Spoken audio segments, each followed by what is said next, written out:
when it rains. Still going to, we got to build for what is needed now. And I promise you, we're going to do that. And we're better prepared to withstand storms and becoming more severe and more frequent. We're standing here in the shadow of the I-10 bridge, which I've gone over several times myself in the past. And it's a perfect example of how we've neglected as a nation to invest in the future of our economy and the future of our people. You know, when the bridge was built in 1952, it was built to, there's nothing there. It was built to make sure that we, in fact, are able to, it was going to last for 50 years. That was 20 years ago. It was built for 50 years. The I-10 bridge was built to handle daily traffic load of 37,000 crossings. Well, but today, every day, more than 80,000 cars and trucks cross over that bridge. And it doesn't have the modern safety features that bridges need to have now. You know, 6 lanes of interstate narrow into 4 lanes of a bridge. That's a recipe for disaster. And that's what I'm sure you don't need to tell the drivers around Lake Charles that it means traffic bottlenecks and delays. And at the last inspection, this bridge was categorized as in poor condition. And after decades of politicians studying it and talking about it, Governor Edwards is the one finally moving forward with a project to actually replace the bridge. One with 6 lanes, new interchanges, that's safer, reduces congestion. And it shouldn't be this hard to take so long to fix a bridge that's this important. It makes no sense. But the truth is, across the country, we have failed. We have failed to properly invest in infrastructure for half a century. The last 4 years, how many times you say this is going to be infrastructure week? Well, I got so tired of hearing infrastructure week. Nothing happened. Nothing has happened. And across America, there are more than 45,000 bridges that are structurally deficient. Structurally deficient. Every day, Americans cross these bridges 178 million times, and they are structurally deficient. We've seen what happens when they deteriorate. Remember a few years ago, 2 counties over in Mississippi had to shut down more than 60 bridges that were in poor condition. 60 bridges. People in those communities were rerouted from 40 to 50 miles, detours, with half-hour to hour delays. One of the areas when I was doing this with our last major plan, when Barack was president, was in Pennsylvania. There was a large shopping center, a school, and the rest, and it was just across a creek, as we say, up in that way. And the bridge across it was deficient. But there was a fire station just in eyesight from here to the others to the parking lot. But guess what? When there was a burn, when there was a fire, it took them, they had to go up 9 miles to find the bridge, come back, and by that time, a hell of a lot of damage was done. Well, there are bridges all over America, big and small, like that. A few years ago, as I said, we found ourselves in a position where it's not just more inconvenient, and in the situation in Mississippi, it is also a matter of life and death, keeping firefighters, paramedics from getting people the help they need, cutting off hurricane evacuation routes. In addition, more than 1 in 5 miles of our highways in the United States of America, major roads in America, are in poor condition. 1 in 5 miles. That's more than a safety hazard. That is a drain on our economy. A typical American pays, I know this is going to sound wonky, but it's real and it affects ordinary Americans' lives like the neighborhoods I come from. Typical American pays a hidden tax of more than $1,000 a year in the time it wasted and the fuel wasted due to traffic congestion because of the nature of our infrastructure. We rank 8th in the world in terms of our infrastructure. We used to be the leader in the world. All told, these delays cost our country, according to economists, an estimated $160 billion a year in waste, extra fuel, extra time, and like. And that's due to the congestion, and folks in Louisiana know there are much greater threats than just congestion. When the road or the bridge is washed out, or when it can't stand up to a hurricane, people can't get to their jobs, they can't get to their schools, families can't get to hospitals safely. This is about creating jobs and also saving lives. You know, my mother used to have an expression, Gov. She'd say, out of everything bad, Joey, something good will come if you look hard enough for it. Well, one of the things that this crisis, in terms of the health crisis of COVID, has shown us is that we have to build back better in a whole series of ways. It's about building a strong foundation for the American people. So when I think about the threats of hurricanes and global warming and the poor condition of our economy as it relates particularly to infrastructure, I think of one thing. I think of jobs. Everything we're gone through is now the blinders have been taken off the American people. They know how bad a shape things are in. But it creates, if we move, all the economists, including the liberal as well as conservative think tanks, point out we'll create up, if we pass this jobs plan, create up to 16 million good-paying jobs. Not $8 an hour, $12 an hour, $15 an hour, prevailing wage jobs. Wages you can raise a family on. My dad would say, just a little bit of breathing room after everything's paid.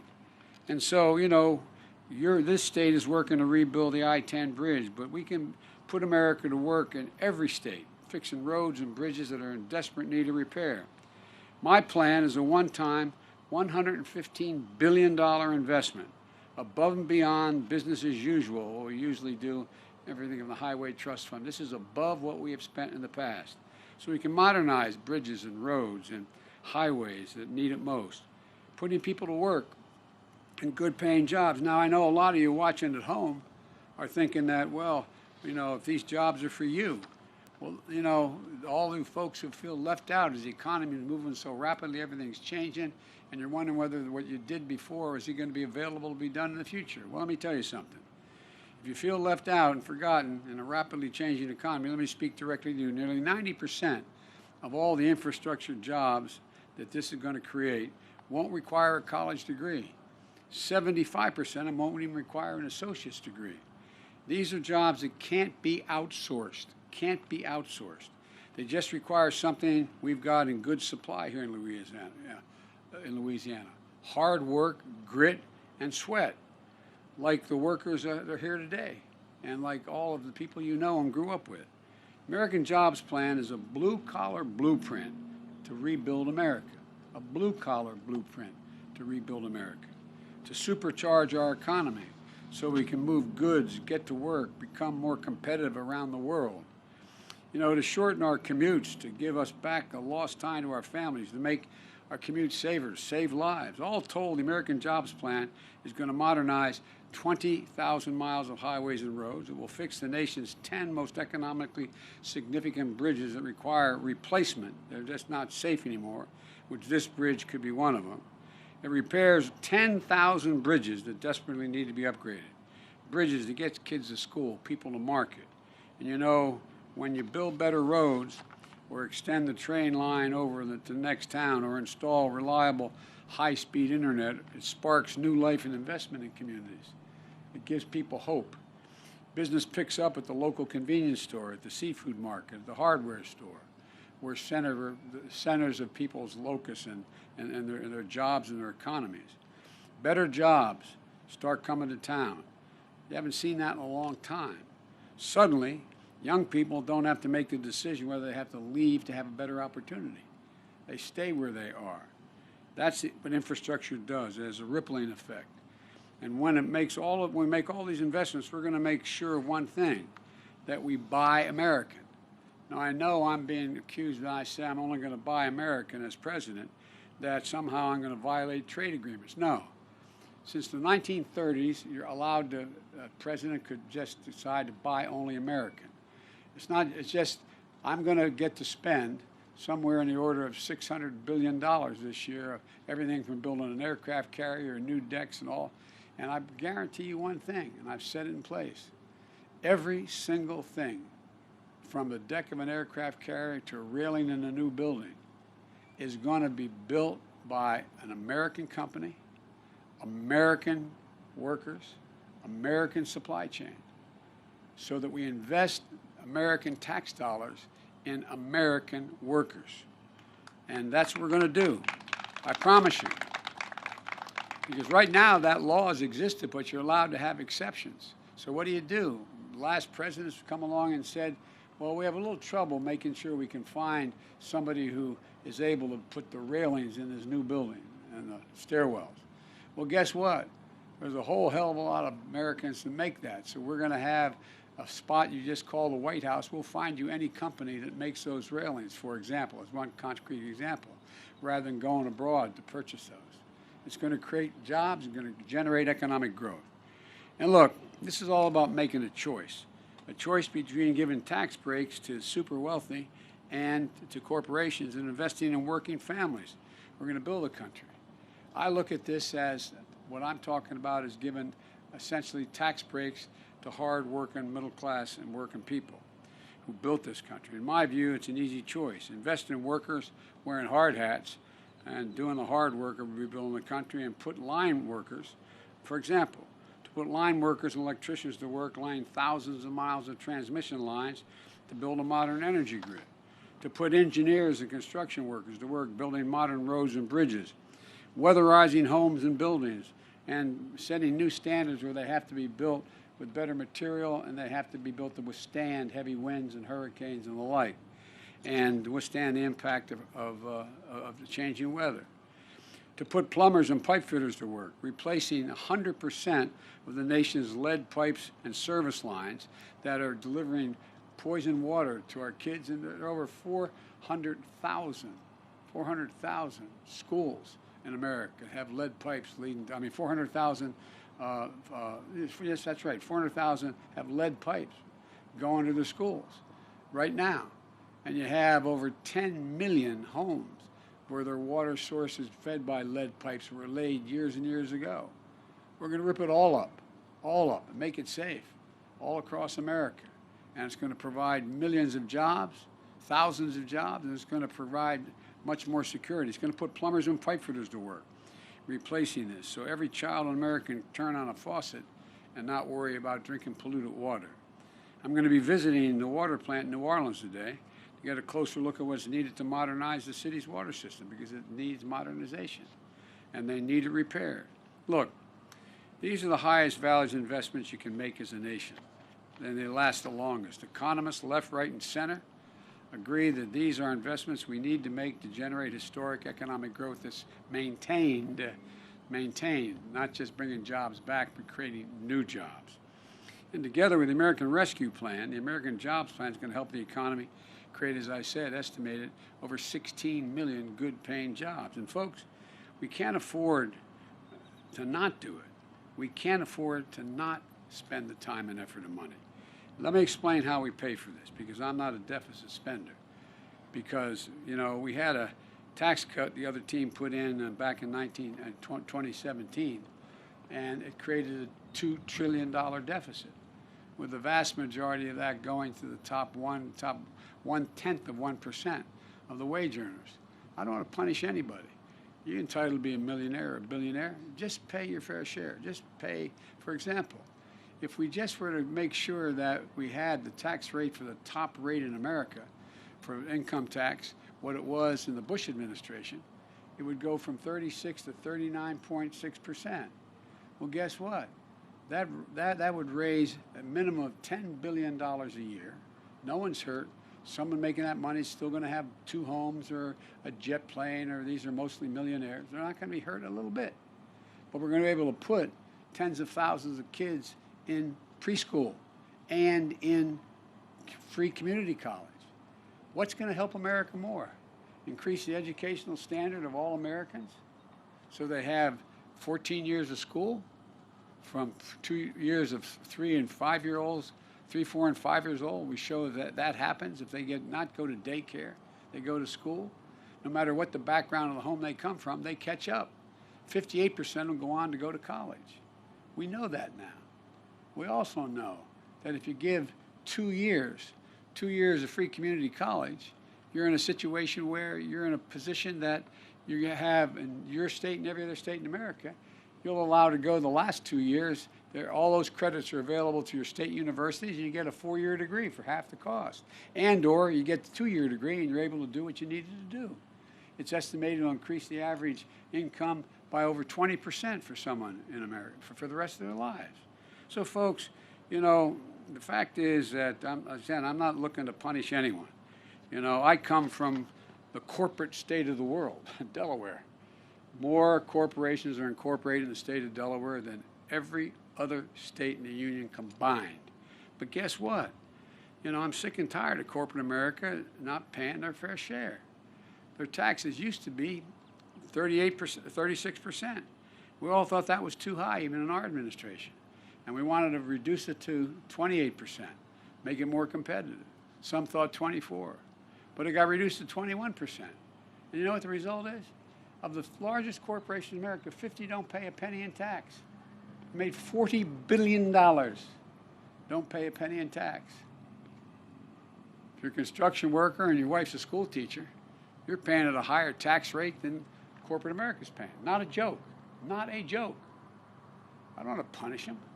And by the way, they used to do a lot more research and development. Major corporations now, because we've changed the law, in fact, it used to be that a corporate CEO got paid 36 times as much as the average employee in their corporation, the Fortune 500. Now it's 456 times. The mother would say, who died and left them boss? Well, 53% of all the money they made, of $1 trillion over 10 years, what did it do according to a major study? It went to buying back their stock. And why you buy back their stock? Because CEOs now get paid in stock purchases, stock options. It used to be they got paid in direct salary. And they get paid in stock options. So if you have 10 shares of stock, you sell 5, the 5 left are worth more, you get paid in stock, it's better. The remaining 37% goes to dividends, which makes sense, but leaves 9%. 9% for everything, according to the study out of the University of Massachusetts. Everything from salaries, employment, research, development, 9%. So folks, you know, we used to invest in research and development in this country, about 2.4% of all that we did, making us the leading country in the world in change in research and development. Well, we now do 0.7. The Chinese are eating our lunch. They're eating our lunch economically. They're investing hundreds of billions of dollars in research and development. That's why right now, if it keeps going the way, they're going to own the electric car market in the world. They're going to own a whole range. We got to compete. We got to compete. And it doesn't cost anybody anything and deprive anybody of anything they have earned or deserve. As I said, we're now at a place where when they used to pay 35%, it's now 21%. The way I can pay for this is the $40 billion, for example, just making sure the largest companies don't pay zero and reducing the tax cut to between 25 and 28. It's a couple $100 billion. We can pay for these things. I'm not talking about deficit spending. I'm talking about paying for. I realize I'm getting too wonky here, giving you too much detail. But the point is, what I'm proposing is badly needed and able to be paid for and still grow. Trickle down ain't working very well, man. We got to build from the bottom and up and the middle out. That's how we build America. That's how we built it so well back in the 60s. And so, folks, look, middle-class family, as I said, and a construction worker with a kid with 2 kids is paying more in federal taxes than a multi-million-dollar, billion-dollar corporation that's making billions of dollars in terms of the rate at which they pay. And look, here we go. You know, still, the fact is that the plans that I put forward meets the middle class and raises corporate rate. It also lowers it lower than any point that it was since World War II. And it's going to generate $90 billion each year, hundreds of thousands of jobs. We're going to put a lot of folks to work. And by the way, how many of you are veterans or have a brother, sister, mother, father as a veteran? Well, here in Lake Charles, you got a new veterans clinic. It was built a few years ago, beginning when Barack and I were in office. But most VA hospitals, for example, are 50 years old or older. Ask your buddies. Ask your buddies. We have more people, more veterans, and more active military committing suicide every week than are killed in all our wars. Why? pick up a phone, we have more people coming back with post-traumatic stress than anything else. I carry in my pocket my schedule. In the back of my schedule, I have updates, U.S. troop updates. How many people have died in Iraq and Afghanistan? Not generally over 6,000. 6,000 as of this morning, 927. Because every single solitary one of those fallen angels left an entire community behind. Wounded, 53,196, not roughly 53,000. Well, guess what? Ask your people, ask around in your state and any other state. You got a husband, a wife calling saying she has post-traumatic stress and I need to get her in there right away. But we can't see you for 3 weeks. We don't have enough docs. And the buildings are 50 years old. We have a sacred obligation to invest in that infrastructure. Better docs, not better docs, more docs, more psychiatric nurses in order to take care of these things. Look, folks, the bottom line here is, and I'm going on too long, the American Jobs Plan puts people to work upgrading VA hospitals and put for our veterans and our service members and military families. And let me ask you, what's better for America? A tax cut to make corporations richer and CEOs richer, or investments going to make our country stronger, more competitive, and lift up the standard of living for everybody? And by the way, this is not punishing anybody. All those folks are still going to have 2 homes or 3 homes in their jets. It won't matter. Not going to change their standard of living one little bit. Not surprisingly, critics say they worry that I'm going to stunt economic growth by raising taxes on corporations and wealth. There's just one problem with their argument: the facts. Experts have looked at it. The last time taxes were around the rates I'm proposing was in the 90s, and the economy boomed. America created 20 million new jobs in 8 years when these were the tax rates. And the fact are, the American economy has had record job creation and growth under the same kind of plan I'm proposing. And here's why. Our economy has always done best when everyone pays their fair share. Again, I'm looking to punish anybody. I'm looking to rebuild America as a world leader. I'm going to look to make sure we have the best and most significant infrastructure in the world. It's time to grow this economy from the bottom up and the middle out. Let me close with this. Infrastructure has historically been a bipartisan undertaking. There's no reason it shouldn't be that way again, as the mayor's evidence of, and others are. It's about coming together to create jobs, to make a more competitive world. What's the first thing anybody asks you when they want to put a new facility here in your city? How close is the interstate? What's the access to the lake? What's the water supply? They want to know you have the best infrastructure. Companies and corporations go where they can get their product made the quickest and get it to market the fastest. And we're doing everything we can to win the competition for the 21st century. I'm willing to hear ideas from both sides. I'm meeting with my Republican friends up in the Congress to see, number one, how much they're willing to go for, what they think are the priorities, and what compromises meet men. I'm ready to compromise. But what I'm not ready to do, I'm not ready to do nothing. I'm not ready to have another period where America has another infrastructure month and doesn't change a damn thing. America is more competitive, better, and more capable than any nation in the world. There's not a damn thing we cannot do when we do it together. It's about time we start working together like mayors and local officials do, like governors do. I find more support from Republican governors and mayors and Democratic governors and mayors around the country because they gotta answer the question: is life better in this town, this city, this state than it was before I got elected? And we can make it better. We can make it better. It shouldn't be controversial. So let me conclude by saying God bless you all, and may God protect our troops. Thank you.